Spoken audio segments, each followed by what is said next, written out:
காலையில் ஏஞ்சிடும் கோலம் போட்டுட்டு குக்கிங் ஒர்க் நான் ஸ்டார்ட் பண்ணிட்டேன்.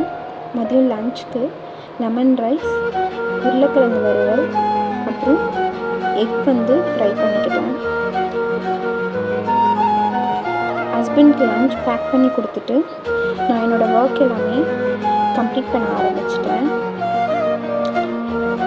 ஃப்ரீலான்சிங் ஒர்க் கொஞ்சம் அதிகமாக இருந்ததுனால நான் வீட்டு வேலையெல்லாம் சீக்கிரமாகவே முடிச்சுட்டு சிஸ்டமில் ஒர்க் ஸ்டார்ட் பண்ணிட்டேன்.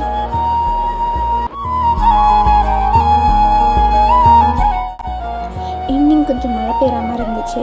கிளைமேட் எல்லாமே சூப்பராக இருந்துச்சு. கொஞ்சம் நேரம் செடி கூட டைம் ஸ்பெண்ட் பண்ணிவிட்டு இன்னையோட நாள் கம்ப்ளீட் ஆகிடுச்சு.